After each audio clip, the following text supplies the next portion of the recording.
네, 대강절을 맞이해서 첫 수요기도에 나오신 교우를 사랑하고 축복합니다. 이번 주 저희는 매일 8시에 교회를 위해서 함께 기도하고 있습니다. 오늘도 함께 말씀을 나누고 또 교회를 위해서 함께 기도하는 시간이 되기를 간절히 소망합니다. 이 시간 함께 나누려는 말씀은 예레미야서의 말씀입니다. 주와 함께 달려가리다, 내가 주와 함께 달려가리다 라는 제목으로 말씀을 나누고자 합니다. 제가 참 좋아하는 말씀이고 또 어려움을 맞이할 때마다 늘 묵상하는 말씀이 이 말씀인데 함께 나누기를 원합니다. 우리 교회가 최근 다시 어려움을 겪고 있습니다. 지난 3년간 코로나로 참 많이 어려웠죠. 코로나를 감내하는 것도 무척 어려웠는데 그때 우리는 교회 제척으로 또 하나의 어려움을 함께 겪었습니다. 이중으로 교회가 어려웠습니다. 코로나 팬데믹 가운데는 대면 모임이 불허하지 않았습니까? 그래서 10사람 이상 모일 수가 없는데 그런 가운데서 교회 문제를 위해서 또 1인 시도하고 거리 시도하였습니다. 우리 교회 사전에 시위가 없다 이렇게 생각했는데 또 하나님께서 교회 문제를 함께 또 나가서 어려움을 감당하게 되었습니다. 그만큼 교회가 어려웠기 때문이죠. 지난 2년간 이러한 상황이 끝나면서 다시는 이런 어려운 일이 없겠지라고 생각하였는데 다시 우리 교회는 어려움을 겪고 있습니다. 지난주 수요일에는 구청 앞에서 촛불 기도회를 하였습니다. 아마 우리 교회가 처음 한 일 같고요. 또 우리 교우들께서 추운 날씨 가운데서도 350명 넘는 많은 교우들이 모였습니다. 가장 많은 교우가 모여서 함께 또 우리 교회의 어려운 상황을 호소를 하였습니다. 여러분도 그러겠지만 저도 어려움을 당할 때면 예레미야처럼 기도를 하곤 합니다. 교회 생활을 생각하면서 예레미야처럼 기도하시는 분이 많이 있을 겁니다. 아마 우리 모든 교우들이 예레미야 심정을 가지고 하나님께 기도하지 않을까 싶습니다. 하나님, 왜 우리 교회에 이런 어려운 일이 생기는 것입니까? 왜 문제가 쉽게 해결되지 않는 것입니까?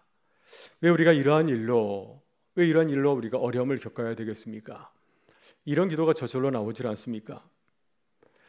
예레미야는 하나님의 부르심을 받은 선지자였습니다. 어려운 시대를 살아갔던 선지자였고요. 말씀을 전하다가 모진 박해와 핍박을 받았습니다. 내가 잘못해서 어려움을 당한 것이 아니라 주를 위해서 말씀을 전하는 가운데서 모진 박해를 받았습니다. 그러나 그는 신실하게 말씀을 잘 전하였고요. 끝까지 믿음으로 걸었던 선지자였습니다. 그는 선지자의 길을 걸어가면서 처음 하나님의 부르심을 받을 때도 하나님께 물었지만 이 선지자의 사명을 감당하는 가운데서 숱하게 하나님께 묻고 또 물었을 것입니다.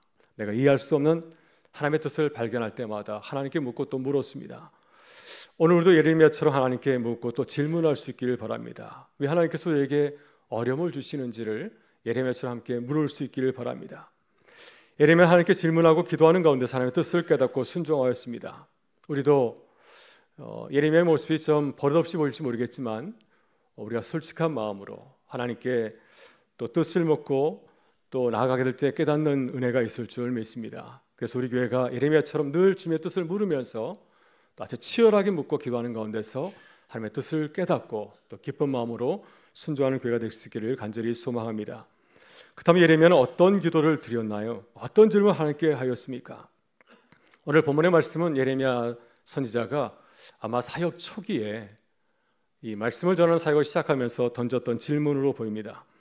본문 1절을 보면 그는 솔직하게 이렇게 질문하고 있습니다. 여호와여, 내가 주와 변론할 때에는 주께서 의로우시이니이다. 그러나 내가 주께 질문하옵나니 악한 자의 길이 형통하며 반역한 자가 다 희평하남은 무슨 까닭이니까?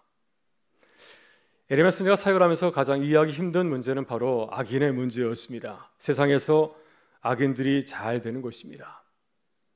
하나님 말씀대로 살아가는 의인들은 어려움을 당하는데 겉모술수로 쓰는 자들은 보란듯이 잘 살고 있습니다. 이것이 예레미야 눈에는 잘 이해가 되지 않았습니다.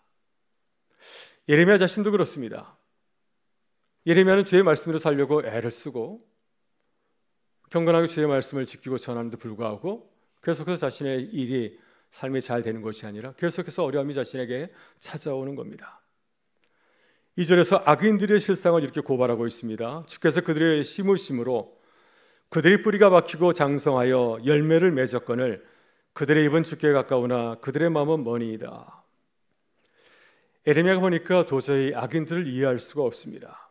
악인들은 마치 식물이 자라서 열매를 맺는 것처럼 하는 일이 정말 잘 되고 성공적인 삶을 누리고 있습니다. 하나님께서 그 뒤에서 도와주시는가? 하나님께서 그들을 도와주신 것으로 보입니다. 너무 잘 되니까 이런 오해까지 하게 된 겁니다. 그러나 예레미야 보니까 그들은 어떤 사람입니까? 이선자들입니다. 입술로는 주님을 높이고 찬양하지만 그러나 그들의 삶을 가만히 들여다보면 주님과는 거리가 먼 자들이죠. 그들의 마음은 주님을 찬양하거나 높이지 않습니다. 말로만 주님을 사랑한다고 떠버릴 뿐입니다. 그런 어찌 악인들을 바라보면서 기뻐하고 이해할 수 있을까요? 그래서 예레미야는 하나님께 항의합니다. 하나님, 제발 저들을 처벌하여 주옵소서. 거칠게 하나님께 항의하고 있습니다. 3절을 보면 예레미야가 하나님께 감히 도전적으로 이런 말까지 하지 않습니까? 여호와의 주께서 나를 아시고 나를 보시며 내 마음이 주를 향하여 어떠함을 감찰하시오니 양을 잡으려고 끌어냄과 같이 그들을 끌어내시되 죽일 날을 위하여 그들을 구별하옵소서. 예레미야는 자신의 감정을 숨기지 않습니다. 거칠게 요구하고 있습니다. 도살을 당하는 영처럼 그들도 생명의 대가를 치르게 해달라고. 양을 끌어내어서 제사를 드리기 전에 아니면 식용으로 삼게 해서 양을 죽이지 않습니까? 이와 같이 그들도 큰 죄를 지었사오니 그들을 처벌할 것을 요구하고 있습니다. 나에게 요구하듯이 내 삶을 감찰하면서 나에게 선자의 선지자함을 요구하는 것처럼 저들에게도 똑같이 해달라고 말씀하고 있습니다. 그래서 그들이 하는 일에 대해서 아무런 처벌도 하지 않고 그냥 가만두는 것이 아니라 그들의 행위에 맞게끔 상응하는 그 죄를 물어달라고 요구하고 있는 겁니다. 나아가서 예레미야는 하나님의 공의와 정의를 호소하고 있습니다. 지금 그들의 불의와 불법으로 온 땅이 고통을 당하고 수많은 사람들이 고난을 당하고 있습니다. 온 땅이 메마르고 황무지가 되어가고 있습니다. 그들의 불의 때문에, 그들의 악행 때문에 이와 같이 이 자연 만물까지 이렇게 망가지게 되었다고 하는 겁니다. 그러니 그들을 응징해 달라고 하나님께 요구하고 있습니다. 4절에서 예레미야는 마지막으로 이렇게 질문하고 호소하고 있습니다. 언제까지 땅이 슬퍼하며 온 지막의 채소가 마르리까? 짐승과 새들을 멸절하게 되었사오니 이는 이 땅 주민이 아까여 스스로 말하기를 그가 우리의 나중 일을 보지 못하리라 함이니이다. 예레미야 선지자는 믿음의 눈으로 바라보고 생각한 것을 하나님께 질문하고 있습니다. 예레미야 질문을 요약하면 어떻게 말할 수 있을까요?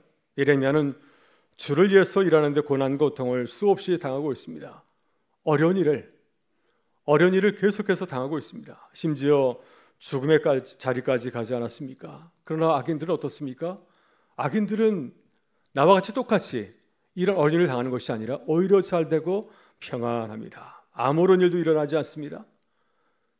예레미야 보니 하나님께서 그들을 벌하시지 않는 것처럼 보입니다. 여러분도 주의를 하다 보면 예레미야 같은 마음을 가질 때가 있습니다. 하나님의 뜻을 이해하지 못할 때가 참 많이 있지 않습니까? 하나님께서 속히 하나님 그렇게 말씀하시는 공의와 정의를 이루지 아니하고 악인들을 그대로 내버려 두는 것처럼 이렇게 보일 때가 참 많이 있습니다. 그때 우리가 신앙에서 얼마나 답답함을 느끼며 주님께서 나타나셔서 이 모든 것을 잘 다스려 주시면 질서가 잡히고 주님의 그 평화가 이 땅 가운데 임할 터인데 주님께서 움직이지 않기 때문에 이 모든 문제가 그대로 있는 것처럼 느껴질 때가 참 많이 있습니다. 여러분, 그렇다면 하나님께서는 예레미야에게 어떻게 말씀하실까요? 예레미야가 하나님을 향하여서 이런 거친 질문을 쏟아놓았는데 하나님은 그의 질문에 대해서 어떻게 대답하시겠습니까? 예레미야는 기도하는 묵상하는 가운데 하나님의 뜻을 깨닫게 되었습니다. 그래서 하나님의 뜻을 깨닫고 주의 말씀, 주님께서 내게 주신 말씀을 이렇게 우리에게 전하고 있습니다. 5절에서 예레미야는 하나님께서 주시는 대답을 이렇게 전하고 있습니다. 우리 5절의 말씀을 같이 한번 읽어보도록 하겠습니다. 만일 내가 보행자와 함께 달려도 피곤하면 어찌 능히 말과 경주하겠느냐? 내가 평안한 땅에서는 무사하려니와 요단강 물이 넘칠 때에는 어찌하겠느냐? 아멘. 이 메시지 성경은 이 하나님 말씀 5절의 말씀을 좀 더 쉽게 우리에게 잘 전하고 있습니다. 예레미야야, 내가 사람들과의 경주에서 이렇게 피곤해하면 앞으로 말들과는 어떻게 경주하겠느냐? 평온한 시절에도 정신을 가누지 못하면 앞으로 고난이 홍수 때 요난강처럼 물밀들 닥쳐올 때는 어떻게 하려느냐?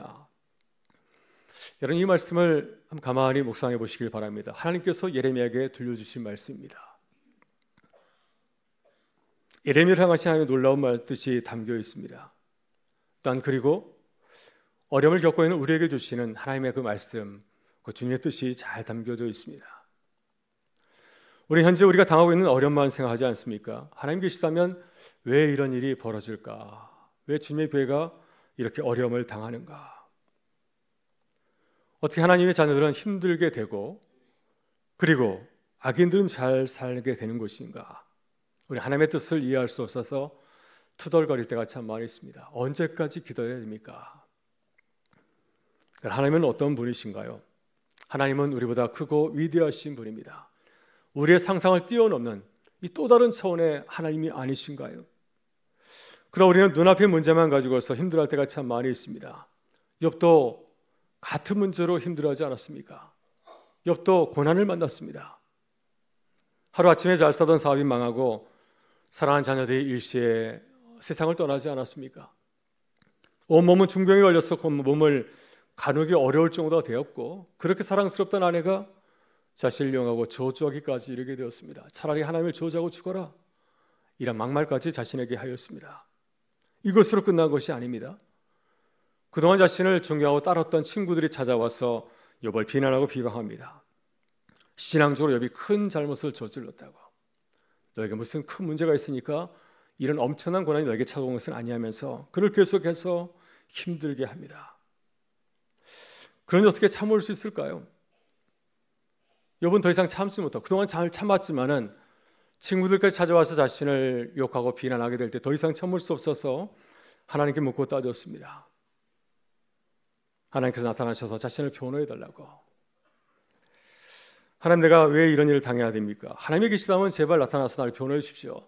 내 친한 친구들까지 와서 나를 이렇게 힘들게 하니 당신이 계시다면 제발 나타나셔서 저들에게 나의 억울함을 말해 주시고 변호해 주시기를 바랍니다. 이런 호소까지 하게 됩니다. 그때 하나님께서 욥에게 나타나지 않았습니까? 하나님은 어떻게 하셨나요? 친구들이 욥을 억울함을 풀어주신 것이 아닙니다. 얘들아, 욥이 정말 잘했단다. 이것은 다른 뜻이 있으니까 더 이상 시비를 걸지 말라 하면서 욥을 변호한 것이 아니었습니다. 하나님은 욥에게 뜻밖의 말씀을 하지 않습니까?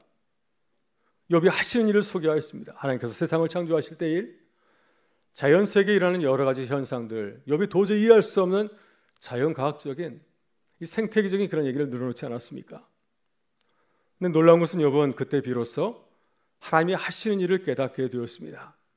하나님이 하신 일을 통해서 하나님의 뜻과 섭리를 깨닫게 되었습니다. 그리고 그 크신, 그 광대하신 하나님 앞에서 자신의 무지와 무능을 깨닫게 되었습니다.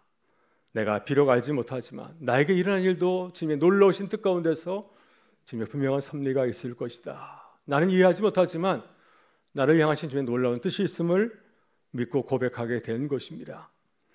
여러분, 예레미야도 그렇습니다. 지금 당장 당하는 어려움을 바라보면서 하나님을 원망하고 불평하였습니다. 내게 주어진 현실이 나의 신앙의 능력으로는 도저히 감당할 수 없어서 그걸 참지 못하고 하나님께 쏟아낸 것이었습니다. 그러나 하나님께서는 예레미야를 향한 놀라운 뜻이 있었습니다.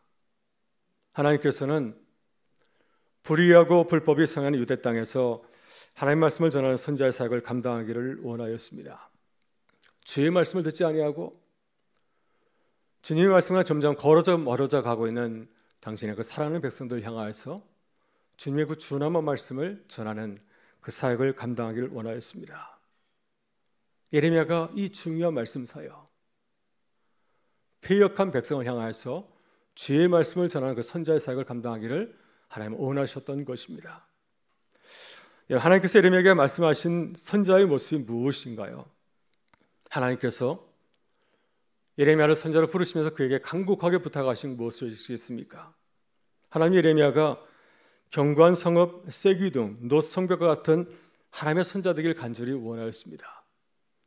예레미야서 1장 18절과 19절에서 하나님께서 이렇게 말씀하십니다. 보라, 내가 오늘 너를 그 온 땅과 유다 왕들과 그 지도자들과 그 제사장들과 그 땅 백성 앞에 견고한 성읍, 새 기둥, 놋성벽이 되게 하였은즉 그들이 너를 친한 너를 이기지 못하리니 이는 내가 너와 함께하여 너를 구원할 것임이니라.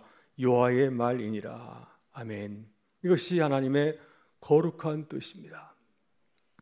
하나님, 예레미야가 시시한 선자가 아니라 놋성벽과 같은 선자 되기를 원하였습니다. 유다 백성들이 예레미야를 향해서 그를 힘들게 어렵게 하더라도 그를 무섭게 핍박하다 할지라도 흔들림 없이 담대하게 하나님의 말씀을 전하는 그러한 놋 성벽 같은, 성벽을 놋으로 만들었으니 얼마나 단단하겠습니까? 초롱성과 같은 그런 성벽인 거죠. 예레미야 선지자가 이러한 단단한 선지자기를 원하였습니다. 그래서 하나님께서는 예레미야를 어떻게 훈련하고 계시는 건가요? 고난과 고초의 해초리를 그를 훈련하고 계시는 겁니다.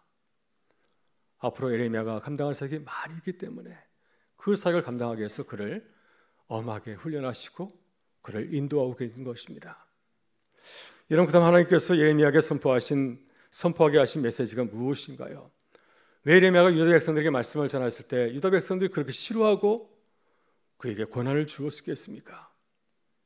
하나님께서 어떤 말씀을 예레미야에게 주셨기 때문에 유다 백성들이 예레미야를 그렇게 미워하고 그렇게 싫어하고 결국 그를 죽음에까지 몰아넣지 않았습니까? 왜 그들을 그렇게 싫어했을까요? 예레미야 1장 9절부터 10절 보게 되면 하나님께서 이렇게 그에게 말씀하였습니다. 여호와께서 그의 손을 내밀어 내 입에 대시며 여호와께서 내게 이르시되 보라, 내가 내 말을 내 입에 두어놓으라. 보라, 내가 오늘 너를 여러 나라와 여러 왕국 위에 세워 내가 그것들을 뽑고 파기하며 파멸하고 넘어뜨리며 건설하고 심게 하였느니라 하시느니라.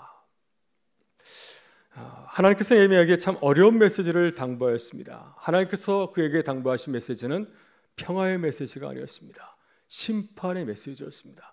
멸망의 메시지였습니다. 하나님께서 바벨론을 통하여서 당신의 사랑하는 민족을 멸하리라, 이런 말씀을 전하였습니다. 하나님께서 당신의 백성을 훈련하기 위해서, 책망하기 위해서, 진노하기 위해서 바벨론을 진노의 도구로 사용하셨다. 하나님께서 유다를 바벨론부터 구하는 것이 아니라 그들에게 유다를 심판하도록 허락하셨다고 하는 것입니다.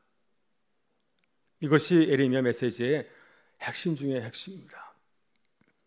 그런 이 말씀을 들은 유다 백성들이 어떻게 예레미야를 바라봤을까요? 우리를 향하여서 진노의 말씀, 심판의 말씀, 멸망의 말씀을 전한 예레미야를 어떻게 바라봤겠습니까? 예레미야를 눈의 가시처럼 여겼습니다. 나라를 팔아먹은 매두국노처럼 여겼습니다. 그래서 그를 하나님의 선자로 여긴 것이 아니라 거짓 선자로 여기고 그를 죽이려고 한 것입니다. 여러분, 하나님은 아무나 감당하기 어려운 선자의 사역을 예레미야에게 주었습니다. 예수님께서 십자가에서 죽어야 되는 그 사명의 길, 메시아의 길을 걸어갔던 것처럼 예레미야도 마찬가지이죠. 살아난 족을 심판하시려고 하는 하나님의 그 진노의 메시지를 전해야 되는 이 십자가의 길을 걸어야 하였습니다. 여러분, 이것이 하나님께서 예레미야 선지자에게 주신 사명의 길입니다.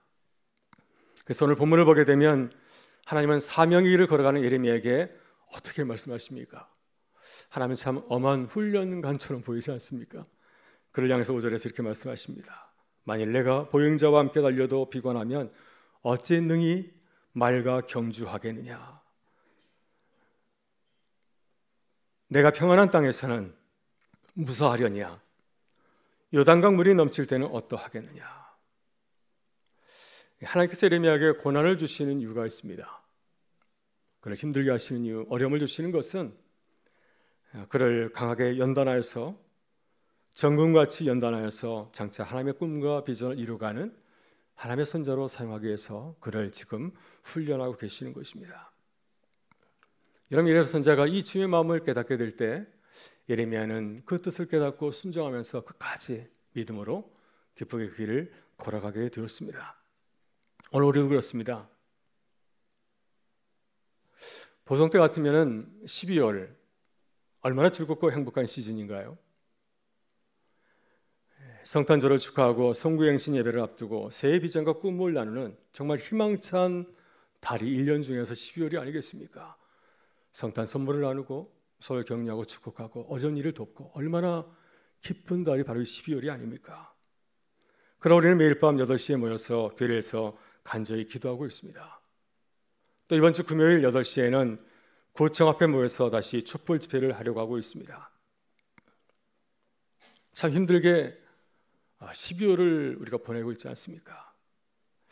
왜 우리 교회에 이런 어려움을 주시는가 하나님께 물을 수가 있습니다. 우리는 매일같이 시위하고 기도하면서 어려움을 호소할 수 있습니다. 하나님, 참 힘듭니다. 빨리 끝내주면 참 좋겠습니다. 이 모든 주가 원만하게 잘 끝난다면 얼마나 기쁘겠습니까? 우리 교회가 정말 이 12월을 기쁘게 보낼 터인데 이런 간절한 기도를 드리지 않습니까? 그러나 주님은 우리를 향하신 놀라운 뜻이 있는 줄 믿습니다. 예레미야 같이 이 어려운 시대의 교회의 사명을 감당하게 하시려고 우리를 훈련하시고 연단하는 줄 믿습니다. 앞으로 우리가 살아가는 시대가 지금보다 훨씬 더 어렵고 힘든 시대가 될지 모릅니다. 만일 현재 우리에게 주어진 이러한 일로 지치고 힘들다고 한다면 장차 다가올 더 어려운 문제를 우리가 어떻게 감당할 수 있을까요? 하나님께서 우리를 지금보다 더 강하고 담대한 교회가 되게 하시려고 우리를 기도와 간구와 섬김으로 우리 훈련하고 연단하시는 줄 믿습니다. 여러분, 초대교회 마가의 다락방에 모였던 제자들 어떠하였습니까? 예수님께서 승천하셨을 때 그들은 너무너무 당황하지 않았습니까? 주님께서 우리와 함께 하시는데 어찌 우리 세상에 나가서 복음을 전하는 교회로 설 수 있습니까? 너무너무 당황하고 힘들어하고. 그래서 그들이 이 마가의 다락방에 모여서 기도에 전심하지 않았습니까? 하나님의 놀라운 뜻이지 않았습니까? 하나님의 뜻은 그들이 성령의 충만함을 얻고 예루살렘과 온 유다와 사마리아 땅끝까지 이뤄서 복음을 증거하는 교회와 성도가 되는 것이었습니다. 제자들이 성령을 사모하며 간절히 기도하게 될 때 주님께서는 그 놀라우신 꿈을 그들을 통해서 이루어갔습니다. 사람들이 무서워서 마가의 다락방에서 숨어 기도하던 그들이 세상을 깨우고 세상을 요란하게 하는, 복음으로 세상을 진동하게 하는 하나님의 귀한 일꾼으로 서게 된 줄 믿습니다. 오늘 밤 우리도 주님의 뜻을 생각하며 기도하기를 원합니다. 우리를 인도하시는 성령님을 간절히 사모하며 기도하기를 원합니다. 우리를 강하게 하시고 단련하게 하시는 주님의 뜻을 믿고 기도로 하나가 되는 교회가 되시기를 주의 이름으로 축원합니다. 그래서 우리도 예레미야처럼 담대하게 고백할 수 있기를 바라고요. 주님의 뜻을 깨닫고 우리도 예레미야와 같이 어려움 가운데서 이렇게 함께 고백할 수 있기를 바랍니다. 내가 주와 함께 달려가리이다. 고백하는 교회가 되시기를 주의 이름으로 축원합니다.